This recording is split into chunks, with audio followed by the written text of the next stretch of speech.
Hello and welcome back, beautiful people, into another video. In this video I'm going to show you how you can add automatic subtitle in your YouTube videos.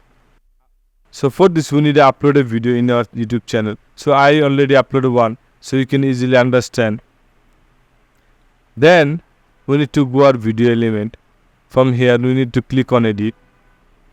After click on edit, you see our caption is ready.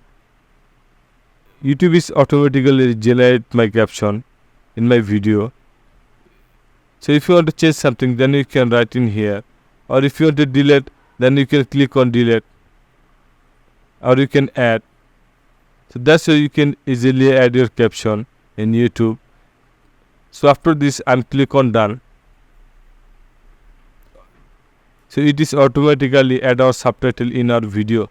So guys, I hope you enjoyed this video and learned something new. In future video, I'm going to show you how you can convert your video file to SRT file and how you can add SRT file in your YouTube video. So guys, subscribe this channel for more upcoming videos.